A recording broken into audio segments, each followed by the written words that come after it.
Bharatiya Janata party को छोड़कर, क्योंकि भारतीय जनता पार्टी वो पार्टी है जिसने हमारे देश के किसान जो बॉर्डर पर बैठे हुए हैं, तकरीबन 300 से ज्यादा डेथ्स हो चुकी है हमारे देश के किसानों की, 300 से ज्यादा हमारे किसान भाई शहीद हो चुके हैं, लेकिन सरकार की आंखें नहीं खुली हैं। सर्दी गर्मी से बरसात तक आ चुकी है, लेकिन सरकार अभी तक किसानों की ओर ध्यान केंद्रित नहीं कर रही।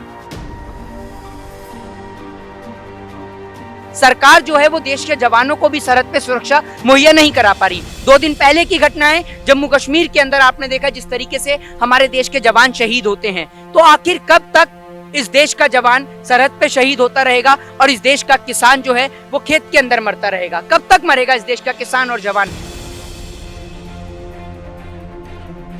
हाँ, हमने गली गली जाकर देश के लोगों को समझाया, बंगाल की जनता को समझाया कि आपके एक वोट से इस देश के किसान की जान बच सकती है।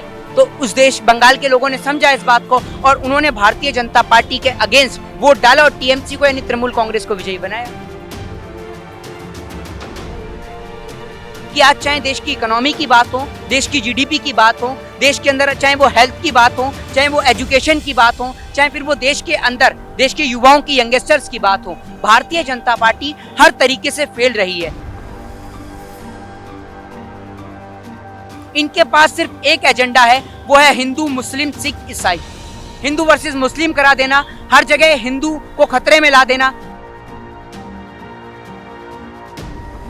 पैसे के खातिर, कुर्सी के खातिर इन्होंने जो आज राम की छवि को धूमिल करा है वो पूरा देश देख रहा है। तो कैसे इस देश की आम जनता और कैसे इस देश का आम नागरिक भारतीय जनता पार्टी उर्फ भारत जलाओ पार्टी को सपोर्ट कर दे? रोजाना स्पोक्समैन देख रहे तमाम दर्शकों का मैं शशव नागरा स्वागत करदा। दोस्तों, अज तुहाडी मुलाकात एक 21 साल के नौजवान के नाल करवान जा रहे हैं जो देश के ਵੱਡੀਆਂ ਜਿਹੜੀਆਂ ਪਾਰਟੀਆਂ ਨੇ ਉਹਨਾਂ ਦੇ ਪ੍ਰਵਕਤਾ ਨੂੰ ਉਹਨਾਂ ਨੂੰ ਆਪਣੀ ਜਵਾਬ ਦੇ ਨਾਲ ਉਹਨਾਂ ਦੇ ਨਾਲ ਡਿਬੇਟ ਕਰਨ ਦਾ, ਉਹਨਾਂ ਦੇ ਗੱਲਾਂ ਦਾ ਜਵਾਬ ਦੇਣ ਦਾ ਹੁਨਰ ਵੀ ਰੱਖਦਾ ਤੇ ਨਾਲ ਦੀ ਨਾਲ ਦਮ ਵੀ ਰੱਖਦੇ ਨੇ। ਸੋ ਇਸ ਵਕਤ ਮੇਰੇ ਨਾਲ ਮੋਹਿਤ ਸ਼ਰਮਾ ਮੌਜੂਦ ਨੇ ਜਿਨ੍ਹਾਂ ਦੀ ਛੋਟੀ ਤੋਂ ਛੋਟੀ ਵੀਡੀਓ ਜਿਹੜੀ ਉਹ ਬੜੀ ਤੇਜ਼ੀ ਦੇ ਨਾਲ ਵਾਇਰਲ ਹੁੰਦੀ ਹੈ।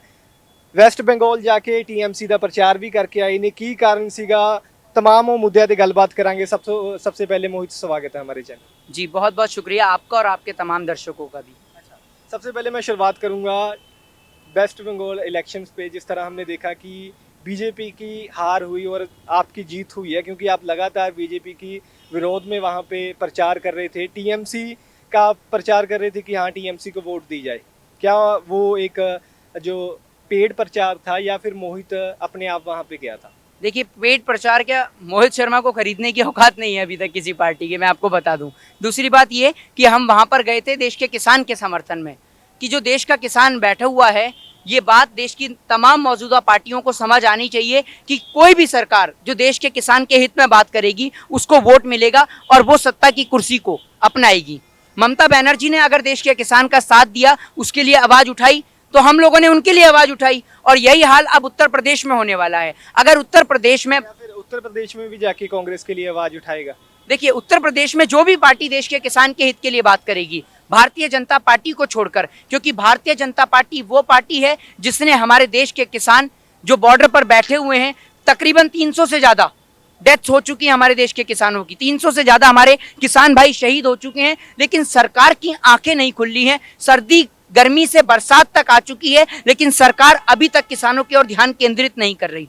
और किसानों की बात तो दूसरी, सरकार जो है वो देश के जवानों को भी सरहद पे सुरक्षा मुहैया नहीं करा पा रही। 2 दिन पहले की घटना है, जम्मू कश्मीर के अंदर आपने देखा जिस तरीके से हमारे देश के जवान शहीद होते हैं। तो आखिर कब तक इस देश का जवान सरहद पे शहीद होता रहेगा और इस देश का किसान जो है वो खेत के अंदर मरता रहेगा? कब तक मरेगा इस देश का किसान और जवान, जबकि किसान और जवान दोनों ही इस देश की मेन रीढ़ की हड्डी हैं और दोनों के ऊपर आज संकट मंडरा रहा है। तो कैसे इस देश की आम जनता और कैसे इस देश का आम नागरिक भारतीय जनता पार्टी उर्फ भारत जलाओ पार्टी को सपोर्ट कर दे? बीएसपी के लिए आने वाले इलेक्शनों में जो अपने यूपी में इलेक्शन होंगे वहाँ पे मोहित, क्योंकि ये तो साफ है कि बीजेपी का विरोध करोगे, बीएसपी का सपोर्ट करोगे, कांग्रेस का सपोर्ट करोगे या फिर किसी और पार्टी का? देखिए, वो आने वाला समय बताएगा, क्योंकि हमने किसी पार्टी से कोई भी सदस्यता ग्रहण नहीं कर रखी है और हमारा सिर्फ मेन मोटो यही है कि जो भी पार्टी, कोई भी पार्टी हो, जो हमारे देश के किसान के लिए बात करेगी, उनके जो तीनों कृषि काले कानून बिल हैं उनको वापस लेने की बात करेगी, हम उसको समर्थन देंगे, चाहे वो पार्टी कोई भी हो। ममता बनर्जी से कुछ खास लगाव है? ममता बनर्जी से कुछ खास लगाव नहीं है, हम उनकी पार्टी से कोई सदस्यता थोड़ी ले रखी है। कलकत्ता इलेक्शन खत्म और हम भी वापस दिल्ली आ चुके हैं, हमारा उनसे लगाव बस वहीं तक का था, इलेक्शन तक का। ममता बनर्जी से बाकी का कोई हमारा कोई खास लगाव नहीं है। और बाकी सभी लोगों ने देखा कि हमने कोई ममता बनर्जी के साथ में कोई बड़ी सभा शेयर नहीं करी। हाँ, हमने गली गली जाकर देश के लोगों को समझाया, बंगाल की जनता को समझाया कि आपके एक वोट से इस देश के किसान की जान बच सकती है। तो उस देश बंगाल के लोगों ने समझा इस बात को और उन्होंने भारतीय जनता पार्टी के अगेंस्ट वोट डाला और टीएमसी को यानी तृणमूल कांग्रेस को विजयी बनाया। मोहित का इतना क्या विरोध है, इतना क्या उनको दिक्कत है बीजेपी से कि कहीं भी वो बीजेपी का जो दुष्प्रचार करने पहुंच जाते हैं, कभी पहुंच जाते हैं किसान आंदोलन में, कभी कलकत्ता में, अब बोल रहे हो कि यूपी में भी जाऊंगा। देखिए, मेरा कोई पर्सनली कोई मोदी जी मेरी कोई पैतृक संपत्ति को नहीं लेके गए। मेरा विरोध ना नरेंद्र मोदी जी से है और ना नरेंद्र मोदी जी की पार्टी के किसी भी नेता से है। मेरा विरोध सिर्फ देश को लेकर है और देश को लेकर इसलिए विरोध है कि आज चाहे देश की इकोनॉमी की बात हो, देश की जीडीपी की बात हो, देश के अंदर चाहे वो हेल्थ की बात हो, चाहे वो एजुकेशन की बात हो, चाहे फिर वो देश के अंदर देश के युवाओं की, यंगस्टर्स की बात हो, भारतीय जनता पार्टी हर तरीके से फेल रही है। आपने मैनिफेस्टो की बात करी तो मैनिफेस्टो आप देख लीजिए, इन्हों का एक भी मैनिफेस्टो पूरा नहीं हुआ। इनके पास सिर्फ एक एजेंडा है, वो है हिंदू, मुस्लिम, सिख, ईसाई, हिंदू वर्सेस मुस्लिम करा देना, हर जगह हिंदू को खतरे में ला देना।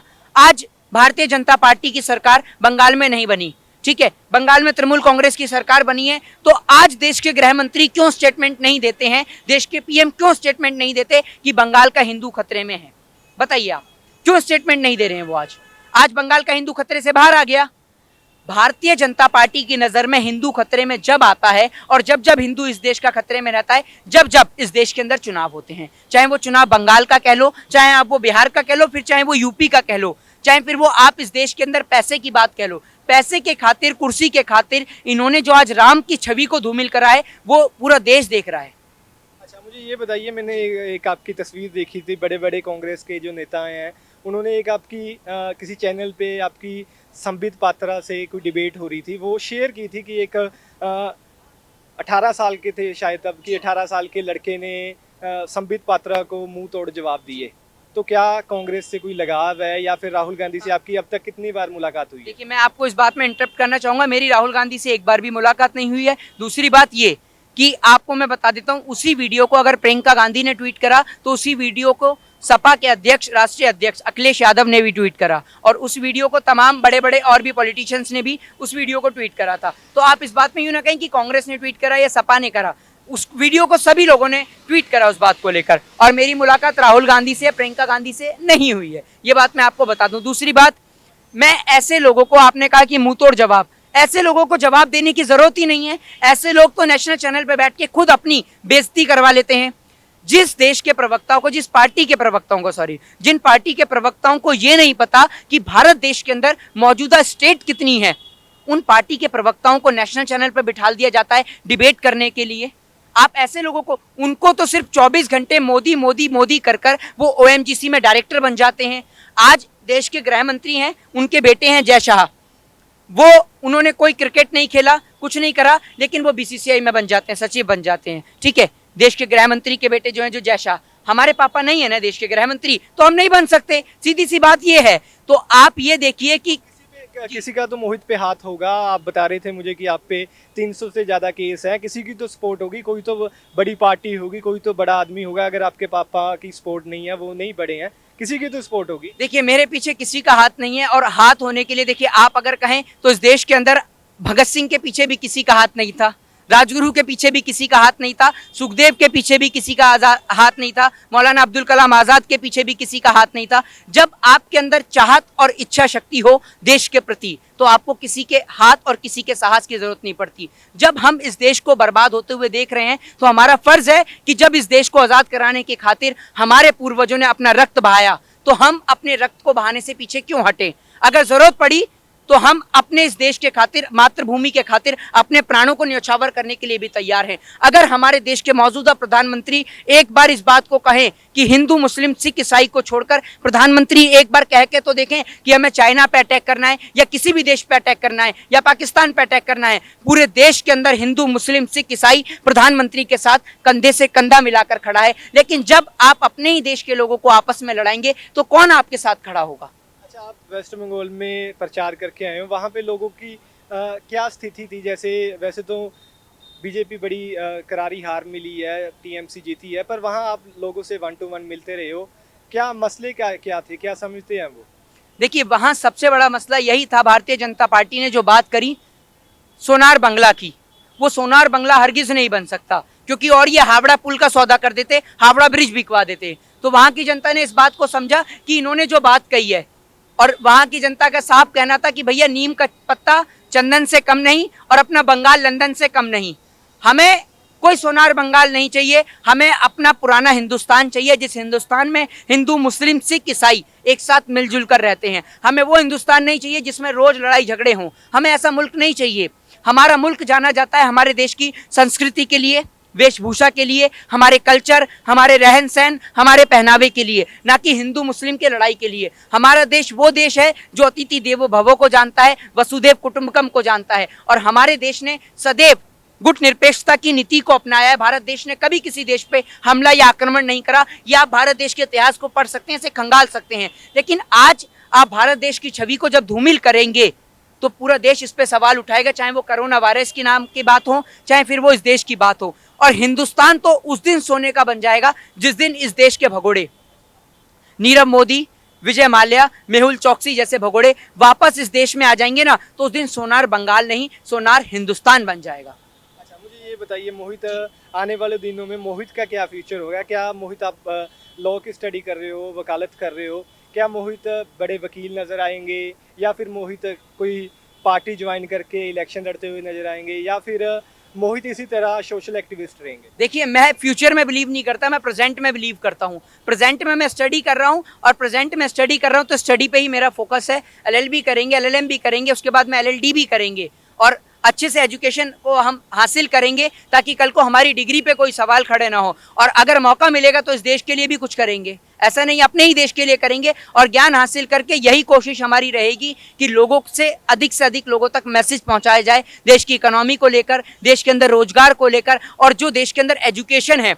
क्योंकि मेरी फैमिली हमेशा कहती है कि सब कुछ बढ़ जाएगा, लेकिन शिक्षा एक ऐसी चीज है जो कभी नहीं बढ़ सकती। मकान बढ़ जाएगा, दुकान बढ़ जाएगा, लेकिन ज्ञान जिसने जितना हासिल कर लिया वो सदैव उसका हो गया। तो देश के लोगों से गुजारिश है कि अपने बच्चों को पढ़ाएं, उन्हें सही और गलत की समझ सिखाएं, क्योंकि जो मरी हुई मछली होती है वो धारा के प्रवाह के साथ बह जाती है, और जो जिंदा मछली होती है वो धारा के विपरीत बहती है। तो आप जो सही है उसका साथ देना सीखिए, और जो गलत है उसका विरोध करना सीखिए। जय हिंद, जय भारत, वंदे मातरम।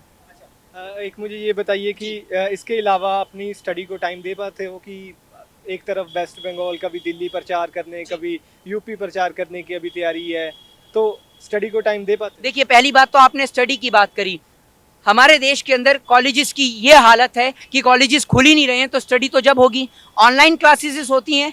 आप एक बात बताइए, एक छोटे से बच्चे को पेंसिल पकड़ के चलाना सिखाया जाता है, वो ऑनलाइन क्लासेस में क्लास में सीख सकता है पढ़ना। दूसरी बात, एक छोटा बच्चा जो अभी पढ़ रहा है उसके हाथ में आपने मोबाइल फोन दे दिया, मोबाइल फोन पे हर 2 सेकंड के बाद, हर 2 मिनट पे एक गलत नोटिफिकेशन आता है। अगर वो छोटा बच्चा जो ऑनलाइन क्लासेस ले रहा है, अगर एक गलत नोटिफिकेशन आ जाता है और बच्चा उस नोटिफिकेशन को उस पर क्लिक कर देता है, तो बच्चे के माइंड पे क्या इफेक्ट पड़ेगा? एक फादर बच्चे को कैसे समझा पाएगा कि वो गलत नोटिफिकेशन क्या चीज़ है? तो ऑनलाइन क्लासेस से बच्चों के माइंड पे बहुत इफेक्ट पड़ रहा है। उनकी पढ़ाई चाहे हो पा रही हो चाहे ना हो पा रही हो, लेकिन उनके माइंड पे बहुत इफेक्ट पड़ रहा है। हमारे देश में शराब के ठेके खुलते हुए आपको नजर आते हैं।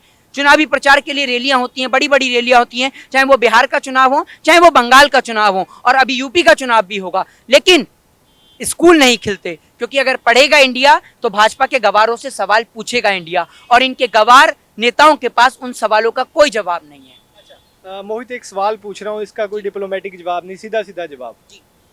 आपकी देश में सबसे पसंदीदा पार्टी कौन सी है और सबसे पसंदीदा नेता कौन सा है? देखिए, मैं आपको सीधे तौर पे बता दूं कि मेरी इस देश के अंदर अभी कोई पसंदीदा पॉलिटिकल पार्टी नहीं है। मैं आपको सीधे तौर पे बता देता हूं, क्योंकि मैंने किसी कोई पॉलिटिकल पार्टी से सदस्यता नहीं ले रखी है। हाँ, और आपको एक बात बता दूं कि हमारे को कोई अभी पॉलिटिकल पार्टी ज्वाइन करने का भी कोई शौक भी नहीं है। नेता अगर मैं पूछूं कि मोहित का मन पसंदीदा नेता देश में कौन है, अगर एक कोई नाम?